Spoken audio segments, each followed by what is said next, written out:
स्वागत है आपका दोस्तों बिहार न्यूज में। मैं हूं फिरदौस गनी और आप देख रहे हैं केडीबी लाइव। दोस्तों आज हो चुका है महीने की पहली तारीख यानी कि 1 नवंबर 2024। तो आज की पूरे बिहार की टॉप न्यूज लेकर आए हैं आपके लिए। वीडियो शुरू करने से पहले आपसे एक रिक्वेस्ट है कि अगर आप पहली बार इस चैनल पर आए हैं तो चैनल को सब्सक्राइब करके बेल आइकन को प्रेस कर दीजिए और साथ ही वीडियो को लाइक कर दीजिए, अपने दोस्तों के साथ शेयर भी कीजिए। तो चलिए चलते हैं आज की खबरों की ओर। दोस्तों आज बिहार न्यूज में सबसे पहले बात करेंगे कि बिहार में इस समय अभी जमीन सर्वे का काम चल रहा है। ये तो आपको भी पता है, पूरे बिहार में जमीन सर्वे का काम चल रहा है। ताजा रिपोर्ट्स के मुताबिक इस जमीन सर्वे में बंटवारे वाली जमीन का भी सर्वे किया जाएगा। इसके लिए सर्वे अधिकारियों ने जानकारी दी है। इस सर्वे की प्रक्रिया को पूरा करने के लिए जमीन रैयत को कुछ नियम का पालन करना होगा। जब बिहार में जमीन बंटवारे से जुड़े हुए सर्वे के 5 नए नियम है जो हम आपको भी बताने वाले हैं। नंबर 1, बिहार में जमीन सर्वे के दौरान सभी पक्ष आपसी सहमति से अपनी जमीन का बंटवारा करके शेड्यूल बना करके आवेदन सर्वे टीम को देना होगा। उसके बाद सभी पक्ष आपसी सहमति से अपनी जमीन का बंटवारा करके शेड्यूल आवेदन सर्वे टीम को देते हैं तो फिर सर्वे के दौरान ही उस बंटवारे को मान्यता मिल जाएगी और नया खतियान भी उसी हिसाब से तैयार हो जाएगा। नंबर 3, बिहार जमीन सर्वे 2024 के दौरान पुश्तैनी संपत्ति का बंटवारा करने का ये सबसे अच्छा मौका है। इस नियम का पालन करते हुए सभी भाई अब जमीन का अलग अलग कागजात तैयार कर सकते हैं। नंबर 4, बिहार जमीन सर्वेक्षण 2024 में मौखिक बंटवारा मान्य नहीं होगा। अगर बंटवारा सिर्फ मौखिक तौर पर हुआ है तो फिर सर्वे अधिकारी उसे नहीं मानेंगे। नंबर 5, अगर किसी भाई की जान चली जाती है यानी कि इस दुनिया से वो रुखसत हो जाते हैं तो फिर उसके बच्चे का हस्ताक्षर जरूरी है। वहीं पर सर्वे के लिए सभी भाइयों और फिर बहनों के हस्ताक्षर भी जरूरी है।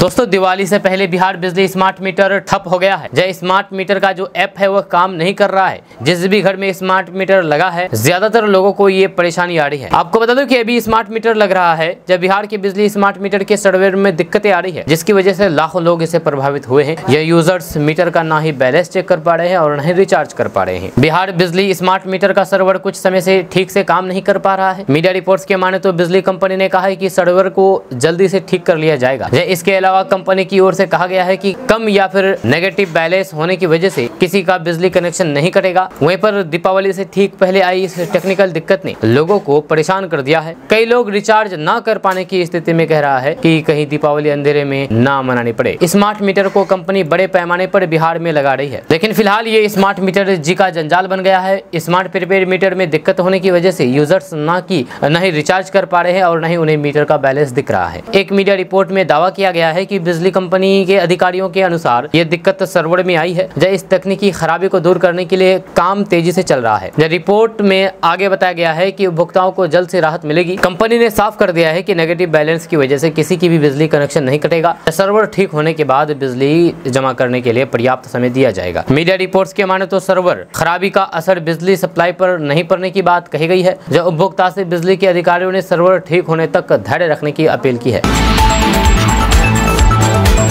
दोस्तों बिहार में दीपावली मनाने का अनोखा अंदाज सामने आया है। लोगों ने 5100 दीप जलाकर और फिर वृक्षों को बचाने का संकल्प लिया है। आपको बता दूं कि ये मामला बिहार की बेतिया का है। बिहार के बेतिया में पर्व मनाने का एक अनोखा अंदाज सामने आया है। जब मामला बिहार के बेतिया के बगहा पुलिस जिले के एक छोटा सा गाँव बरवल पिपरा का है, जहाँ पर पेड़ों के साथ दीपावली, होली और फिर रक्षाबंधन समेत पर्व त्योहार बड़े धूमधाम से मनाए जाने का परंपरा वर्षों से चली आ रही है। इसी सर्वे में एक साथ सैकड़ों लोगों ने 5100 दीप पेड़ पौधे के नीचे जलाए और फिर वृक्षों को बचाने का संकल्प लिया है। खास बात यह है कि बिहार के एक लौते वाल्मीकि टाइगर रिजर्व के सीएफ डॉक्टर नेशामणि के भी ग्रामीणों के कदम ताल होकर के पर्यावरण प्रेमी गजेंद्र यादव के पहल की सराहना किया है। दरअसल जलवायु परिवर्तन के बीच पर्यावरण संरक्षण में पेड़ पौधे का होना बेहद जरूरी है।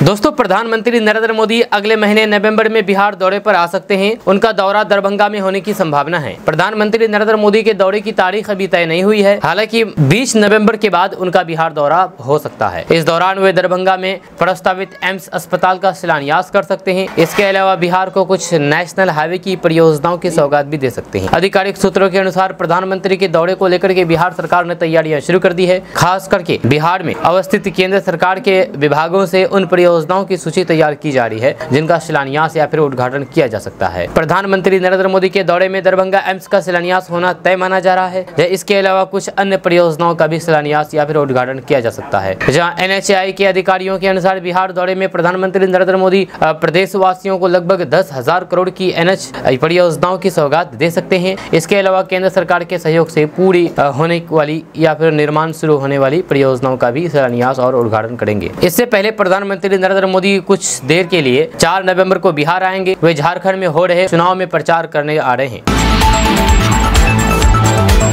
दोस्तों, मुकेश सहनी ने एक बहुत बड़ा बयान दिया है। VIP सुप्रीमो मुकेश सहनी ने नीतीश कुमार को लेकर के बिहार में योगी मॉडल अपनाने की सलाह दे दी है। जब उन्होंने कहा है कि नीतीश कुमार से बिहार नहीं संभल रहा है। उन्होंने अपने लोगों को जिला सौंप दिया है। बिहार में अपराधियों का बोलबाला है, जबकि नीतीश चुनाव में अपनी सीटों के चक्कर में लगे हुए हैं। उन्होंने कहा कि CM नीतीश कुमार अपराध पर अंकुश लगाना योगी आदित्यनाथ से सीखें। बिहार के मुख्यमंत्री नीतीश कुमार 75 साल की उम्र में CM बनने का सपना देख रहे हैं। गठबंधन धर्म निभाने को करके CM नीतीश कुमार को कहा कि योगी आदित्यनाथ से सीखने की जरूरत है। राज्य सरकार में पूर्व मंत्री मुकेश सहनी ने CM नीतीश कुमार पर हमला बोला और उन्होंने कहा कि बिहार सरकार अपराधी पर अंकुश लगाने में फेल हो गई है। सिर्फ सत्ता और CM की कुर्सी नजर आ रही है। मुकेश सहनी ने कहा कि सरकार ढीली ढाली और फिर लुंज पुंज होने से नहीं चलती है। सरकार को अपराधी पर कार्रवाई करने के लिए सख्त होना पड़ता है और इस मामले में नीतीश कुमार फेल साबित हो चुके हैं। अब भी वे 2025 में CM बनने का सपना देख रहे हैं।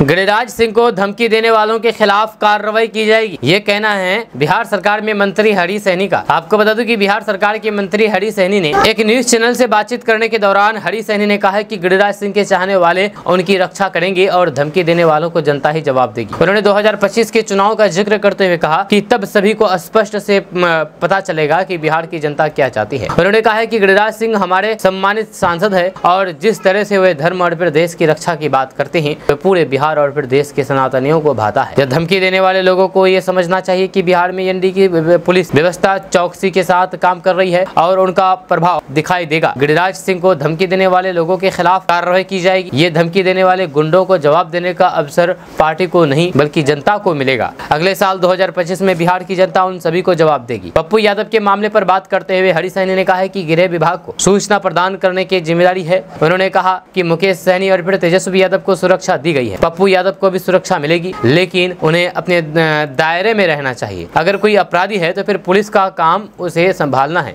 हमें बिना मतलब के उलझने से बचना चाहिए। उन्होंने ये भी स्पष्ट कर दिया है कि किसी को जज्बाती धमकी देने का कोई भी कारण नहीं होना चाहिए। हम बिहार के लोगों को सलाह देते हैं कि वे अपनी सीमाओं के भीतर रहें। जनता समय आने पर अपना उत्तर देगी और फिर ये समय 2025 में आएगा। उन्होंने आगे कहा कि केंद्र की सरकार की एजेंसियां भी अपनी जिम्मेदारियों को निभाएगी और फिर जरूरत पड़ने पर सुरक्षा मुहैया कराएगी।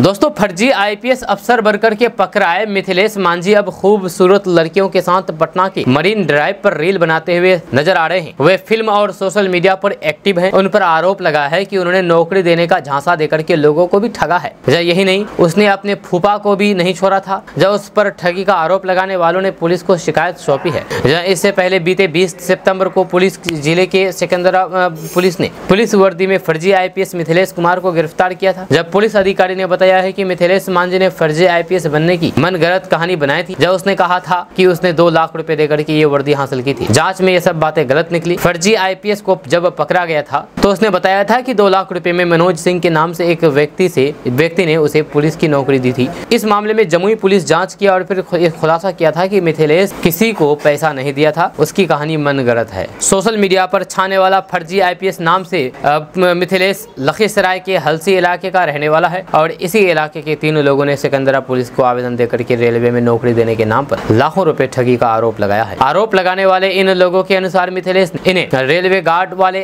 झंडी भी देते हुए कहा था कि नौकरी जल्द मिल जाएगी। इन लोगों का कहना है कि वे खुद को IPS बताता था और नौकरी देने के नाम पर रुपए लेकर के फरार हो गया। फिलहाल मिथिलेश सोशल मीडिया पर फर्जी IPS के नाम से छाया हुआ है। वे पटना के इलाके अलावा दूसरे जगह पर लड़कियों के साथ रील्स और फिल्म बना रहे हैं। दोस्तों बिहार के 4 विधानसभा सीटों पर हो रहे उपचुनाव को लेकर के प्रचार अभियान रफ्तार पकड़ता जा रहा है। जनसुराज पार्टी के स्टार प्रचारक प्रशांत किशोर ने रामगढ़ विधानसभा के अलग अलग क्षेत्र में जनसभा को संबोधित करते हुए कहा कि राजद अध्यक्ष लालू प्रसाद यादव और नीतीश कुमार ने लोगों को जाति के आधार पर बांट करके राज किया है। प्रशांत किशोर दुर्गावती, रामगढ़, नुआ और फिर मोहनिया प्रखंड की कल्याणपुर और बाकी कई सारे इलाके में सभा को संबोधित किया। प्रशांत किशोर ने रामगढ़ की जनता को संबोधित करते हुए कहा कि आपका भाजपा को दिया गया हर वोट मुख्यमंत्री नीतीश कुमार की ताकत बढ़ाएगा। जय नीतीश कुमार जिन्होंने जमीन का सर्वे कराया और घर घर में विवाद कराए। जब हमने विरोध किया तो फिर कुछ समय के लिए रोक दिया गया, लेकिन वे दोबारा सर्वे कराएंगे और जब आपके कागजातों पर एक भी भाई बहन हस्ताक्षर नहीं करेगा तो फिर उस जमीन पर आपका मालिकाना हक खत्म हो जाएगा। उन्होंने कहा कि स्मार्ट मीटर लगाने के बाद बिजली के बिल में भारी बढ़ोतरी हुई है और इस बढ़ोतरी के कारण गरीब परिवार अपना बिल नहीं भर पा रहे हैं। जब लालू यादव और नीतीश कुमार ने पिछले 35 सालों में बिहार को जाति के आधार पर बांट करके राज किया है। प्रशांत किशोर ने जनसुराज पार्टी के 3 बड़े संकल्पों के बारे में जनता को बताते हुए कहा कि 2025 में जब जनसुराज की व्यवस्था आएगी तो 60 साल से ज्यादा उम्र के प्रत्येक लोगों को हर महीने 2000 रुपए पेंशन मिलेगी। उन्होंने महंगाई के इस दौर में सिर्फ 400 रुपए पेंशन देने को लेकर के नीतीश सरकार पर हमला बोला है। उन्होंने कहा कि 2025 छठ के बाद बिहार के युवाओं के लिए बिहार में ही रोजगार की व्यवस्था की जाएगी। दोस्तों देश में एक जानलेवा बीमारी है जो कि कोरोना की तरह फैल सकता है। आपको बता दो कि वर्ल्ड हेल्थ ऑर्गेनाइजेशन यानी कि WHO ने टीबी बीमारी को लेकर के एक चौंकाने वाली रिपोर्ट दी है। जो रिपोर्ट में बताया गया है कि पिछले साल 80 लाख से भी ज्यादा लोग टीबी की बीमारी से ग्रस्त थे। आपको बता दो कि संयुक्त राष्ट्र एजेंसी ने इसकी आंकड़े की जानकारी के लिए ट्रैकिंग शुरू की थी। तब से अब तक ये सबसे ज्यादा मरीजों की संख्या है। ये बीमारी फेफड़ों पर असर करती है जो हवा से फैलने वाले एक बैक्टीरियल इन्फेक्शन है। रिपोर्ट्स के मुताबिक पूरी दुनिया की लगभग 1/4 आबादी टीबी के मरीज हैं। 80 लाख से ज्यादा लोग इससे जूझ रहे हैं। इसकी शुरुआती लक्षण केवल 5 से 10% लोगों में ही नजर आते हैं। WHO ने कहा है कि टीबी की बीमारी कोविड-19 की जगह लेगी, जो कोविड की दूसरी ही महामारी बनकर के सामने आएगी, क्योंकि वर्तमान में सबसे ज्यादा लोगों की जो जान जाती है वह टीबी की वजह से जाती है। जब टीबी से लोगों की जान जाने वाले लोगों का आंकड़ा बहुत ज्यादा है। जब पिछले साल की बात करें तो टीबी से 1.25 मिलियन यानी कि 12.5 लाख से ज्यादा लोगों की जान गई है। टीबी बीमारी का जहां पर सबसे ज्यादा असर है WHO ने उनका नाम भी बताया है। इस लिस्ट में दक्षिण पूर्वी एशिया, अफ्रीका और पश्चिमी प्रशांत क्षेत्र का नाम शामिल है, जिसमें आधे से ज्यादा मामले भारत, इंडोनेशिया, चीन, फिलीपींस और पाकिस्तान में। आपको बता दो कि कोरोना की तरह टीबी की बीमारी फैल सकती है हवा के माध्यम से। टीबी हवा के माध्यम से एक व्यक्ति से दूसरे व्यक्ति में फैल सकती है। टीबी के बैक्टीरिया हवा में तब फैलते हैं जब फेफड़ों या फिर गले की सक्रिय टीबी बीमारी से पीड़ित व्यक्ति खांसता, छींकता, बोलता या फिर गाता है। आसपास के लोगों में ये बैक्टीरिया चले जाते हैं, जिससे वे भी इस बीमारी से संक्रमित हो सकते हैं।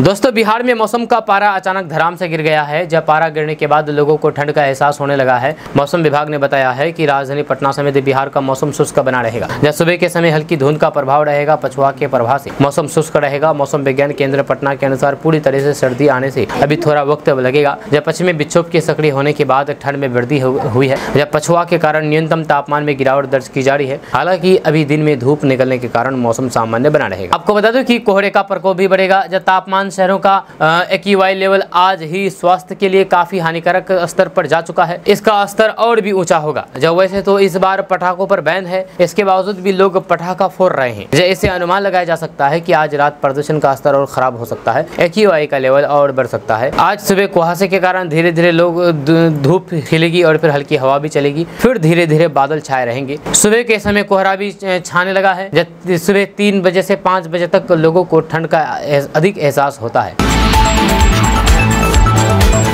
दोस्तों बिहार के भागलपुर से एक सनसनीखेज खबर निकल करके सामने आ रहा है। यहाँ पर पुलिस की बस का ब्रेक फेल हो गया है, जिससे बीच बाजार में अफरा तफरी मच गई। जब मौके पर मौजूद कई गाड़ियों को अनियंत्रित बस टक्कर मारते हुए आगे निकल गई। जानकारी के अनुसार भागलपुर में पुलिस की एक बस का ब्रेक अचानक फेल हो गया, जिससे अफरा तफरी मच गई। जब भागलपुर जिला के कहलगांव की हटिया रोड में यह घटना घटी है, जहाँ पर पुलिस बल को अनुमंडल कार्यालय उतार करके वापस लौट रही पुलिस बस का हटिया के समीप ब्रेक फेल हो गया। कहलगांव उल्टा पुल के समीप चराव जहाँ पर बस अनियंत्रित हो गई। जहाँ चालक ने संभालने का प्रयास किया लेकिन बस आगे जाने के बदले उल्टे पीछे की ओर जाने लगा। वहीं पर जब बस बैक में जाने लगी तो फिर बस के पीछे खड़ी एक बाइक और फिर 3 ऑटो बस की टक्कर से क्षतिग्रस्त हो गए। बैक में जाने लगी तो फिर बस के पीछे खड़ी एक बाइक और फिर 3 ऑटो बस की टक्कर से क्षतिग्रस्त हो गए। वहीं पर एक टोटो रिक्शा पलट गया। हालांकि सहयोग ये अच्छा था कि टोटो में कोई भी सवारी नहीं थी। दोस्तों, पूर्णिया के सांसद पप्पू यादव अपने बयानों और लौड़ाई बिश्नोई से मिली धमकियों को लेकर के चर्चा में है। दीपावली की शुभकामना संदेश देते हुए उन्होंने साफ शब्दों में कह दिया है कि मैं रहूं या ना रहूं, सीमांचल पूर्णिया को राम राज्य की कल्पना करके जाऊंगा। इसके साथ ही पप्पू यादव ने बाढ़ पीड़ितों के लिए दीपावली से पहले सरकार से बड़ी मांग कर दी है। जब पप्पू यादव ने सरकार से मांग की है कि जितने भी परिवार बाढ़ और साइक्लोन से प्रभावित हुए हैं सबके खाते में 10-10 हजार रुपए भेजे जाएं। जब पूर्णिया सांसद पप्पू यादव ने दीपावली की शुभकामनाएं देते हुए सीमांचल पूर्णिया के लिए राम राज्य की कल्पना को जाहिर किया है। जब पप्पू यादव ने साफ शब्दों में सीमांचल पूर्णिया के इलाकों में विकास करने की वकालत की है। पप्पू यादव ने कहा कि इन दिनों झारखंड के चुनाव में मशरूफ हूं और फिर उम्मीद करते हैं कि झारखंड में हेमंत सोरेन की सरकार बनाने में मेरा सहयोग रहेगा। जहां सांसद पप्पू यादव ने यह भी कहा कि साथ ही महाराष्ट्र में भी सरकार बनवाएंगे। इसके बाद बिहार बदलाव के लिए मजबूती से आएंगे। सीमांचल पूर्णिया के इलाके की जो बात करेगा बिहार में वही सरकार बनाएगा, ये कहना है पप्पू यादव का। दोस्तों, आरजेडी को छोड़कर के बीजेपी के साथ मौजूदा सरकार बनाने के करीब 9 महीने के बाद सीएम नीतीश कुमार ने बिहार में पहली बार एनडीए की बैठक की है। 28 अक्टूबर को हुई ये बैठक वैसे तो घोषित तौर पर 2025 के बिहार विधानसभा चुनाव से संबंधित बातचीत के लिए बुलाई गई थी, लेकिन ये कई मायनों में खास है और कई सवाल भी पैदा करता है। खास इसलिए क्योंकि अभी उपचुनाव चल रहे हैं और अगले साल विधानसभा चुनाव होने वाले हैं। इस विधानसभा उपचुनाव में प्रशांत किशोर की जनसुराज चुनौती देने के लिए कमर कस कर उतर गई है। वहीं पर भाजपा हिंदुत्व के एजेंडे को धार देने में लग गई है। इस बैठक से सवाल भी उठ रहे हैं, इसलिए कि जदयू का कहना है कि वे सांप्रदायिक सौहार्द से समझौता नहीं करेगी, चाहे एनडीए को मुस्लिम वोट मिले या ना मिले। जदयू का ये कहना है कि अपने आप में विरोधाभास है, क्योंकि भाजपा अभी से संकेत दे रही है कि वे कट्टर हिंदुत्व को हवा देगी। जब भाजपा के सांसद और केंद्रीय मंत्री गिरिराज सिंह ने हाल ही में बिहार में हिंदू स्वाभिमान यात्रा निकाली, इसमें उन्होंने हिंदुओं से साफ कहा कि बटोगे तो कटोगे। हालांकि गिरिराज सिंह भी नीतीश कुमार द्वारा बुलाई एनडीए की बैठक में मौजूद थे, लेकिन बताया जाता है कि उन्होंने बैठक में कुछ कहा नहीं जो कि जदयू के सांप्रदायिक सद्भाव बनाए रखने के स्टैंड के खिलाफ जाता हो। वैसे बैठक में ऐसा कुछ कहने की जरूरत भी नहीं थी। हिंदुओं के लिए संदेश के रूप में बटेंगे तो कटेंगे का नारा उत्तर प्रदेश के मुख्यमंत्री योगी आदित्यनाथ की ओर से सबसे पहले दिया गया। हिंदुओं की एकता का संदर्भ देते हुए इस पर आरएसएस भी मुहर लगा चुके हैं। जब गिरिराज सिंह इस संदेश को बिहार में फैला रहे हैं। जब बिहार में पिछले चुनाव में भी भाजपा की ओर से हिंदू ध्रुवीकरण के प्रयास किए गए हैं, मतलब भाजपा की ओर से हिंदुत्व कार्ड छोड़ने का कोई भी संकेत नहीं है, फिर भी जदयू का ये कहना है कि सांप्रदायिक सौहार्द से समझौता नहीं करेंगे। ये अहम है। अब सोचने वाली बात यह है कि भाजपा कहते हैं कि हम हिंदुत्व का ध्रुवीकरण जो कार्ड है वो नहीं छोड़ेंगे, वहीं पर जदयू का कहना है कि हम सांप्रदायिक सौहार्द को से कोई भी समझौता नहीं करेंगे। ये समझ से परे है। आपका इसके बारे में क्या कहना है नीचे कमेंट बॉक्स में कमेंट करके जरूर बताइएगा।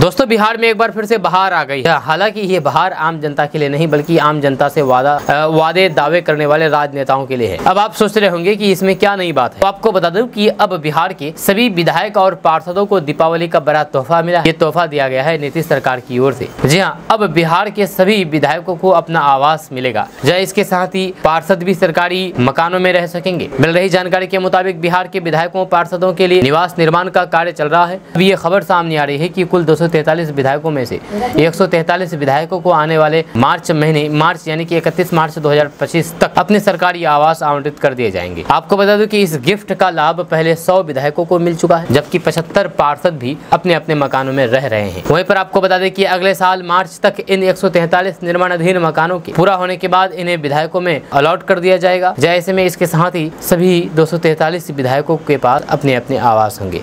नीतीश सरकार की ओर से इस योजना को 2015 में मंजूरी दी गई है। इस दौरान इन आवासों पर 454 करोड़ रुपए की लागत खर्च का अनुमान लगाया गया था, जबकि अब तक इस योजना के तहत 650 करोड़ रुपए खर्च किए जा चुके हैं। दोस्तों बिहार में मशरूम के उत्पादन को बढ़ाने के लिए सरकार के द्वारा मशरूम से संबंधित योजना चलाई जा रही है। इस योजना के तहत किसानों को मशरूम के उत्पादन के लिए अनुदान दिया जा रहा है। जी हाँ, इसका लाभ लेने के लिए किसान आवेदन कर सकते हैं। आवेदन करने वाले एक व्यक्ति को कम से कम 25 और ज़्यादा से ज़्यादा 100 किट दिया जाएगा। यह 100 किट के लिए सरकार के द्वारा 5,000 रुपये की सब्सिडी उपलब्ध कराई जाएगी, जबकि 25 किट के लिए 1250 रुपये की सब्सिडी मिलेगी। आपको बता दूं कि मशरूम किट की इकाई लागत 60 रुपये है, जिस पर 90% अनुदान दिया जाएगा। वहीं एक मशरूम किट का वजन 5 किलोग्राम होना चाहिए, जिसमें 100 ग्राम उच्च गुणवत्ता का मशरूम स्पॉन मिला हो। इसका लाभ लेने के लिए ऑनलाइन के द्वारा आवेदन कर सकते हैं। दोस्तों जमीन सर्वे का काम करने वाले कर्मचारियों के लिए राजस्व एवं भूमि सुधार विभाग ने बड़ा तोहफा दिया है। जब विशेष सर्वेक्षण के काम में लगे विशेष सर्वेक्षण कर्मियों को अब बड़ी खुशखबरी मिली है कि कर्मियों का मानदेय 4,000 से 10,000 तक बढ़ा दिया गया है। और इससे करीब 13,000 से अधिक संविदा कर्मियों और फिर अधिकारियों को फायदा होगा। जब मानदेय में ये बढ़ोतरी 1 अगस्त 2024 से लागू होगी, यानी कि कहा जाए तो अगस्त, सितंबर और अक्टूबर महीने का अतिरिक्त मानदेय वेतन भी कर्मियों को दिया जाएगा। जब विभाग की ओर से दिए गए ये मानदेय की बढ़ोतरी में सरकार के खजाने पर 192 करोड़ रुपए का अतिरिक्त बोझ पड़ने वाला है। बीते बुधवार 30 अक्टूबर को भू अभिलेख एवं परिमाण निदेशालय की ओर से पत्र जारी किया गया है, जिसमें राजस्व भूमि सुधार विभाग के नियंत्रण भू अभिलेख एवं निदेशालय ने विकास आयुक्त की अध्यक्षता में गठित त्रिस्तरीय समिति की बैठक करके ये निर्णय लिया गया है। गैंगस्टर लॉरेंस बिश्नोई के धमकी भरे कॉल के बाद पूर्णिया के सांसद पप्पू यादव ने जिस तरह से पुलिस प्रशासन से सिक्योरिटी मांगी, इसको लेकर के राजनीति भी जारी है। पप्पू यादव ने सीएमओ से लेकर के एचएमओ तक को पत्र लेकर के अपनी सुरक्षा की गुहार लगाई है। इसे बिहार में समर्थन और फिर विरोध के बीच तंज और कटाक्ष भरे बयान भी दिए जा रहे हैं। इसी क्रम में बिहार सरकार के मंत्री और बीजेपी के नेता नीरज कुमार सिंह बबलू ने पप्पू यादव पर चुटकी ली है। उन्होंने पप्पू यादव पर तंज कसते हुए कहा कि फेक कॉल से ही परेशान हो गए पप्पू यादव। नीरज सिंह बबलू ने कहा कि पप्पू यादव एक फेक कॉल से परेशान हो गए हैं और इसके बाद अपनी सुरक्षा बढ़ाने के लिए नौटंकी कर रहे हैं। जब वे एक और कहते हैं कि हम बाहुबली हैं, दूसरी ओर डरते भी हैं। पप्पू यादव लॉरेंस बिश्नोई के खात्मे की बात करते थे, लेकिन वे जिस तरह से फेक काम करते हैं उसी तरह से फेक कॉल से डर गए हैं। हज कमेटी ऑफ इंडिया ने हज 2025 के लिए खर्च की पहली किस्त जमा करने के लिए तारीख में इजाफा किया है। इसके लिए आदेश जारी कर दिए गए हैं, जहां पहले इसके लिए 31 अक्टूबर की अंतिम तारीख दी गई थी। जारी किए गए आदेश में पासपोर्ट, मेडिकल फिटनेस सर्टिफिकेट और फिर आवेदन फॉर्म की प्रति के अलावा अन्य दस्तावेज जमा करने की आखिरी तारीख भी 5 नवंबर से बढ़ा करके 14 नवंबर तक कर दी गई है। बिहार के करीब 7,000 आवेदकों को हज यात्रा के लिए चयन किया गया है, जहाँ उनको खर्च की पहली किस्त के तौर पर 1,30,000 रुपये जमा करने के लिए कहा गया है। अब तक पहली किस्त के रूप में 80,000 रुपए लिए जाते थे, लेकिन हज कमेटी ने इस पर पहली किस्त में 50,000 की बढ़ोतरी कर दी है। यह पिछले सालों के लिहाज से तैयारी किए गए लोगों को अचानक इस बड़े खर्च ने व्यतीत कर दिया है। जब लोगों के खर्च का बजट भी इससे बिगड़ा है, जिसके चलते पहली किस्त की राशि समय पर जमा नहीं हो पा रही है। जानकारी के मुताबिक हज 2025 जून माह में होना है। इसके लिए करीब 7 माह पहले से फॉर्म भरने और फिर खर्च राशि तलब करने से लोग नाराज हैं। पटना जंक्शन पर बुधवार देर शाम पति पत्नी और फिर ओ के बीच हाई वोल्टेज ड्रामा देखने को मिला। प्लेटफॉर्म नंबर 9 पर जमकर के मारपीट हुई। एक महिला सिपाही पटना सिंगरौली एक्सप्रेस पकड़ने आई थी। इस दौरान उनका पति प्लेटफॉर्म पर पहुंच गया। जब पति की नजर जैसे ही उसकी पत्नी पर पड़ी तो फिर वे दूसरों के साथ थी। इसी को देखते हुए पति भड़क गया और फिर तू मैं के बाद पति उसके तथा कथित आशिक पर टूट पड़ा। पत्नी से पूछताछ करने लगा, लेकिन उसने कुछ नहीं बताया। इसके चलते विवाद बढ़ता चला गया। पति ने बताया है कि वे सीआरपीएफ में है। जब पिछले 1 महीने से पत्नी की खोजबीन कर रहा था, जब उसे मुलाकात नहीं हो पा रही थी। आज पत्नी के बारे में सूचना मिली थी, उसी को खोजने पटना जंक्शन पर आ गया था। जैसे नजर पड़ी तो फिर वो पत्नी के पास पहुंच गया। पति को देखते ही पत्नी उससे दूर हटने लगी और फिर वह भागने का प्रयास करने लगा। मारपीट के बाद पति पत्नी दोनों ने ट्रेन पकड़ ली। आशिक फरार हो गया। जब मौके पर काफी भीड़ जमा हो गई। जीआरपी थानेदार ने पूछे जाने पर बताया है कि घटना के बारे में अभी जानकारी नहीं है। दोस्तों लालू प्रसाद यादव ने चुनाव से पहले बहुत बड़ा खेल कर दिया है, जिसको लेकर के नीतीश कुमार शॉक्ड हो जाएंगे। आपको बता दूं कि सर्व लोकहित समाज पार्टी ने उपचुनाव वाले चारों विधानसभा क्षेत्र में बिना शर्त महागठबंधन के समर्थन की घोषणा कर दी है। जी हाँ, राजद के प्रदेश कार्यालय में प्रेस वार्ता करके पार्टी के प्रदेश अध्यक्ष प्रोफेसर विजय बहादुर मौर्य ने इसकी घोषणा की है। उनकी इस पहल को प्रशंसनीय बताते हुए राजद के प्रदेश अध्यक्ष जगदानंद सिंह, इससे सामाजिक न्याय और धर्मनिरपेक्ष शक्तियों को मजबूती मिलेगी। सर्व लोक हित समाज पार्टी ने बिहार के चारों उपचुनाव क्षेत्रों में महागठबंधन को बिना शर्त समर्थन देने की घोषणा की है। जगदानंद सिंह ने कहा है कि सरकार के स्तर से उन्माद को बढ़ावा दिया जाना उचित नहीं है, जहाँ इस तरह देश को कमजोर किया जा रहा है। लालू प्रसाद यादव ने अपने विचारों और फिर कार्यों से सभी वर्गों को एकजुट रखा और देश की गंगा जमीनी संस्कृति की मजबूती के लिए कार्य करने की प्रेरणा दी। उन्होंने ये भी कहा कि चाहे जितना भी कष्ट सहना पड़ा हो, लेकिन लालू कभी उन्माद और द्वेष पैदा करने वाली शक्तियों के सामने नहीं झुके हैं। दोस्तों, अखिलेश यादव ने एक बहुत बड़ा बयान दे दिया है जी हाँ, जिसको लेकर के पूरे देश भर में खलबली मच गई है। दरअसल अखिलेश यादव ने कहा कि नीतीश कुमार की पहल पर ही इंडिया गठबंधन बना था। ऐसे में उन्हें लगता है कि वे एक बार फिर से इंडिया गठबंधन के साथ आएंगे। इससे पहले भी वे कई बार सीएम नीतीश कुमार की तारीफ कर चुके हैं।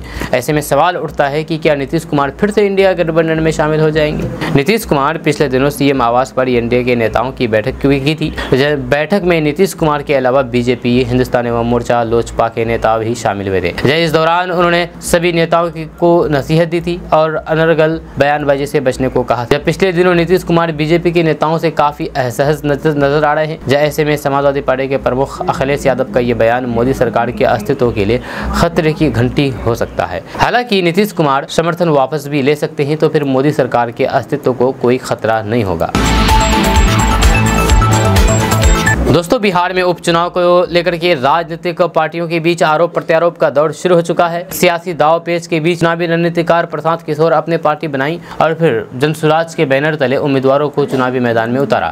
इसके साथ ही वे विपक्षी दलों पर लगातार निशाना साध रहे हैं। अब जनसुराज उम्मीदवारों पर भी सवालिया निशान लग रहा है। 13 नवंबर को बिहार में 4 सीटों पर उपचुनाव होने जा रहा है। इसी क्रम में रामगढ़, तरारी, इमामगंज और बेलागंज विधानसभा सीट पर जनसुराज की तरफ से भी उम्मीदवार उतारे गए हैं। प्रशांत किशोर ने बेलागंज विधानसभा सीट 55 वर्षीय मोहम्मद अमजद को चुनावी मैदान में उतारा है। मोहम्मद अमजद पर कई सारे केस दर्ज हैं। यहाँ तक कि लोगों के जान लेने का भी केस दर्ज किया गया है और रंगदारी का मुकदमा भी दर्ज है। ऐसे ही जितने भी उम्मीदवार हैं, सभी उम्मीदवार पर कोई न कोई केस है और आपराधिक मुकदमा दर्ज है। जी हाँ, यानी कि प्रशांत किशोर जो कहते थे कि जो भी हम उम्मीदवार उतारेंगे बिल्कुल स्वच्छ छवि के उतारेंगे, लेकिन प्रशांत किशोर का ये दावा बिल्कुल भी गलत साबित होता हुआ नजर आ रहा है, क्योंकि प्रशांत किशोर जो उम्मीदवार उतारे हैं उन सभी के ऊपर आपराधिक मामले दर्ज हैं।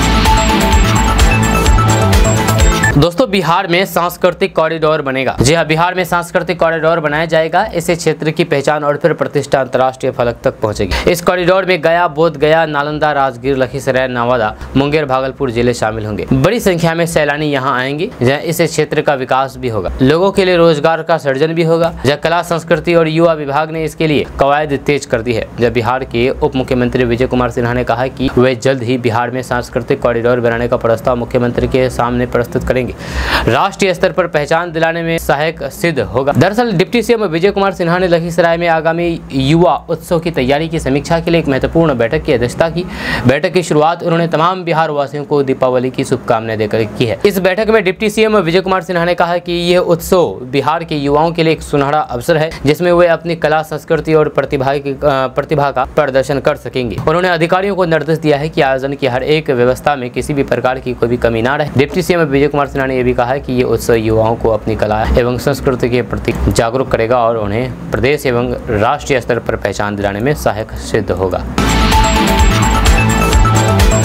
दोस्तों, चिराग पासवान 31 अक्टूबर को अपना 41वां जन्मदिन मनाया है। जब चिराग पासवान राजनीतिक पृष्ठभूमि से ताल्लुक रखते हैं, वह सांसद, सदस्य और केंद्रीय मंत्री रह चुके रामविलास पासवान के बेटे हैं। जब वर्तमान समय में वे प्रधानमंत्री नरेंद्र मोदी के कार्यकाल में हाजीपुर से सांसद और लोजपा आर के सुप्रीमो चिराग पासवान ने मंत्री के रूप में शपथ भी ली है। आपको बता दूं कि चिराग पासवान पहली बार केंद्र सरकार में मंत्री बने। जी हाँ, बिहार के खगड़िया में 31 अक्टूबर 1982 को चिराग पासवान का जन्म हुआ था। उन्होंने अपनी पढ़ाई दिल्ली से पूरी की थी। चिराग पासवान ने इंजीनियरिंग की डिग्री प्राप्त की है। हालांकि राजनीति में आने से पहले चिराग पासवान फिल्मों में कैरियर बनाना चाहते थे, जिसके लिए उन्होंने बॉलीवुड में एंट्री भी ली थी। लेकिन इंडस्ट्री में सफलता न मिलने पर उन्होंने अपने पिता रामविलास पासवान के साथ राजनीति में किस्मत आजमाई है। साल 2014 में चिराग पासवान 16वीं लोकसभा के सदस्यता के रूप में चुने गए थे। इस चुनाव में चिराग पासवान ने जमुई सीट से सुधांशु शेखर भास्कर को 85,000 से ज्यादा वोटों से शिकस्त दी थी। वहीं पर साल 2019 में भी उन्होंने जमुई सीट पर अपना कब्जा जमा रखा। साल 2019 के लोकसभा चुनाव में चिराग पासवान के पिता रामविलास पासवान का निधन हो गया,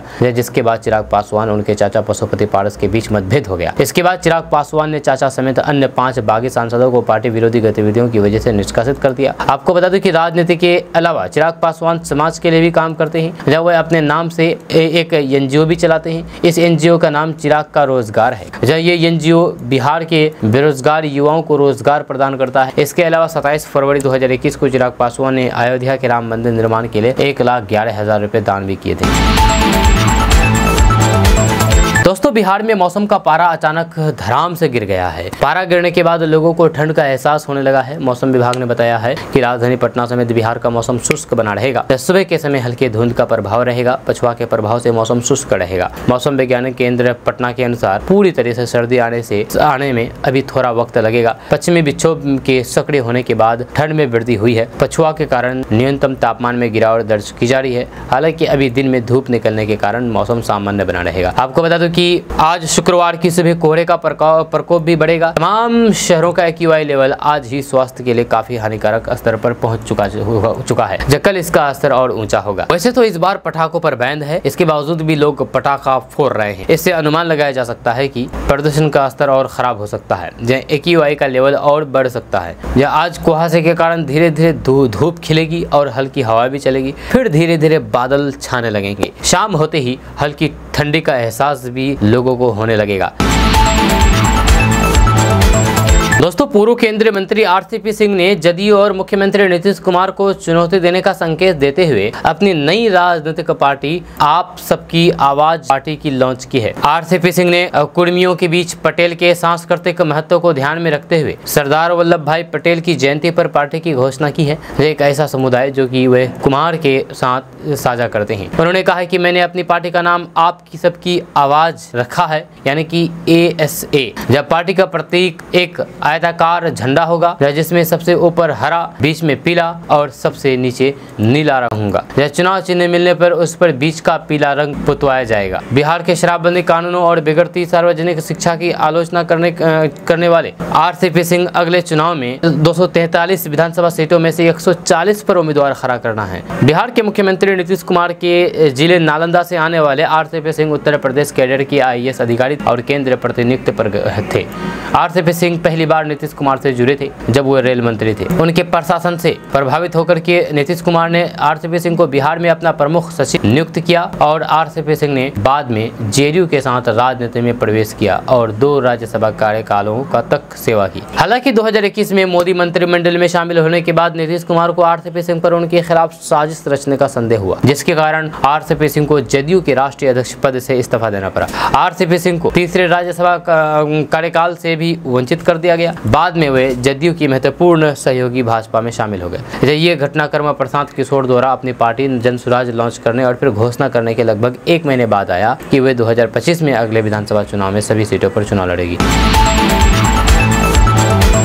दोस्तों, त्योहारी सीजन में सरकारी या फिर निजी कर्मियों को उम्मीद रहती है कि वे जहां सेवा दे रहे हैं वहां से कुछ बोनस मिल जाए। लगभग हर जगह ये दिया भी जाता है। यह केंद्र और फिर सभी राज्य सरकारें अपने कर्मचारियों का ख्याल रखते हुए इस मौके पर तय समय से पहले सैलरी जारी करती है। जब दीपावली गिफ्ट के तौर पर बोनस भी दिया जाता है। इसी कड़ी में बिहार की नीतीश सरकार ने जमीन सर्वे करने वाले कर्मचारियों के मानदेय में 4 से 10,000 रुपए तक की बढ़ोतरी की है। जब बढ़े हुए मानदेय का लाभ इसी साल 1 अगस्त से लागू होगा। जब सर्वे कार्य के लिए मानदेय पर बहाल हुए 6 पदों के कर्मचारियों के मानदेय में बढ़ोतरी की गई है। नीतीश सरकार के इस अहम फैसले से राज्य में काम कर रहे करीब 14,000 कर्मियों को लाभ होगा। ये निर्णय नए और पुराने सभी कर्मियों पर एक समान लागू होगा। यह सरकार के इस फैसले का सबसे अधिक लाभ बिहार सर्वेक्षण सहायक बंदोबस्त पदाधिकारी को मिला है। यह इनके मानदेय में 10,000 रुपए की बढ़ोतरी हुई है। इस वजह से इनकी मानदेय 55,000 रुपए प्रति माह से बढ़ा करके 65,000 रुपए कर दी हो गई है। इस प्रस्ताव पर भूमि सुधार एवं राजस्व मंत्री डॉक्टर दिलीप कुमार जायसवाल का आदेश मिलने के बाद विकास आयुक्त की अध्यक्षता में गठित समिति ने मानदेय में बढ़ोतरी का निर्णय लिया था। सचिव जय सिंह ने कहा कि बिहार सरकार ने अपने वादे के मुताबिक मानदेय बढ़ा दिया है। अब कर्मी से उम्मीद है कि वे भी सर्वेक्षण के कार्य में बढ़ चढ़ करके हिस्सा लेंगे और फिर निर्धारित समय को पूरा करेंगे। दोस्तों बिहार में पिछले 24 घंटे में डेंगू के नए 155 नए मरीज मिले हैं। इनमें पटना जिले में सबसे ज्यादा 79 मरीज मिले हैं, जबकि औरंगाबाद में 15 नए डेंगू के मरीज पाए गए हैं। इसके साथ ही 1 जनवरी से 28 अक्टूबर तक बिहार में कुल 7004 डेंगू मरीज पाए गए हैं, जिनमें से 15 की जान चली गई है। वहीं पर मुंगेर जिले में डेंगू से 1 मरीज की जान गई है। सीवान में अब तक 136 डेंगू संक्रमित मरीज मिल चुके हैं। सदर अस्पताल के RT-PCR लैब में 90 सैंपलों की जांच में मिले 74 डेंगू संक्रमित मरीज मिले हैं। इनमें से 66 सीवान तथा 8 अन्य जिलों के बताए जा रहे हैं। मुंगेर में अब डेंगू जानलेवा बन चुका है। असरगंज प्रखंड के अमैया पंचायत के अंतर्गत दुल्हर गांव निवासी मंटू यादव की 35 वर्षीय पत्नी कंचन देवी की मायागंज अस्पताल भागलपुर में इलाज के दौरान जानलेवा बन चुका है। कई सारे लोगों की जान इस डेंगू बीमारी ले चुके हैं। आपको बता दो कि दीपावली से पहले मुंगेर में डेंगू के विस्फोट ने अब लोगों की परेशानी को बढ़ा दी है। मुंगेर में 9 मरीजों के इलाजा जांच में डेंगू के 4 कंफर्म नए पॉजिटिव मरीज पाए गए हैं। दोस्तों पप्पू यादव और उनकी पत्नी रंजीता रंजन से काफी मतभेद चल रहा है। जैसे कि आपको कल की खबर में भी इसके बारे में बताया गया था कि रंजीता रंजन ने पप्पू यादव के बारे में बताया है कि पप्पू यादव और उनके बीच सब कुछ सही नहीं चल रहा है। करीब 1.5-2 साल से दोनों अलग अलग रह रहे हैं। दोनों की अलग अलग मंजिल है, अलग अलग रास्ते हैं और दोनों एक साथ नहीं है। अच्छा, ऐसे में हम आपको अभी बताएंगे कि आखिर पप्पू यादव अपनी पत्नी रंजीता रंजन को कैसे इम्प्रेस किया और कैसे रंजीता रंजन के प्यार में पड़े। आपको बता दूं कि साल 1991 में पप्पू यादव पटना की जेल में बंद थे। जब उस दौरान अक्सर वे जेल सुपरिटेंडेंट की आवाज से सटे मैदान में लड़कों को खेलते देखा करते थे। इन्हीं लड़कों में एक विक्की था। जब विक्की रंजीत का भाई है। पप्पू की विक्की से नजदीकियां बढ़ गई। एक दिन पप्पू को विक्की ने अपनी फैमिली एल्बम दिखाई। इसमें रंजीत की टेनिस खेलती तस्वीर थी। इसे देखते ही पप्पू यादव को रंजीत से प्यार हो गया। पप्पू यादव ने पहली बार रंजीत रंजन को पटना क्लब में देखा था। जब पटना के मगध महिला महाविद्यालय से पढ़ने के बाद रंजीत रंजन ने पंजाब विश्वविद्यालय में एडमिशन ले लिया और वही टेनिस की प्रैक्टिस करने लगी। वे नेशनल और इंटरनेशनल टेनिस खेलती थी। जब पिता सेना से रिटायर होने के बाद गुरुद्वारे में ग्रंथी हो गए। पप्पू यादव ने रंजीत के लिए पटना से पंजाब तक के चक्कर लगाने शुरू कर दिए। वे सिलसिला करीब 2 साल तक चलता रहा। कुछ महीने तक तो रंजीत को इसका पता तक नहीं चला। जब पता चला तो उन्होंने साफ तौर पर पप्पू यादव को मना कर दिया, मगर पप्पू यादव कहाँ मानने वाले थे, वो नहीं माने। बात परिवार तक पहुंच गई। पप्पू यादव के माता पिता तो राजी हो गए, लेकिन रंजीत के माता पिता राजी नहीं थे। पप्पू यादव को और कुछ नहीं सूझा तो रंजीत के बहनों को मनाने की कोशिश करने लगे, लेकिन वहां भी दाल नहीं गले। प्यार में हताश पप्पू यादव ने नींद की ढेर सारी गोलियां खा ली। जहाँ हालात इतनी बिगड़ी कि इलाज के लिए पटना मेडिकल कॉलेज में भर्ती करना पड़ा। इसके बाद रंजीत और उनका परिवार पप्पू के प्रति थोड़ा सा उदार हुआ, लेकिन शादी के लिए भी फिर से मनाही थी। फिर किसी ने पप्पू यादव को बताया है कि रंजीत का परिवार कांग्रेसी नेता SS अहल्यावलिया को बहुत तरजीह देता है। तो पप्पू यादव किसी तरह संपर्क निकाल करके उनके पास पहुंचे और अपने दिल का हाल सुनाया। अहलूवालिया पिघल गए और रंजीत के घर वालों से बात करने का वादा कर दिया। अहलूवालिया के समझाने पर रंजीत के घर वाले मान गए और फाइनली लास्ट में 1994 में दोनों की शादी हो गई।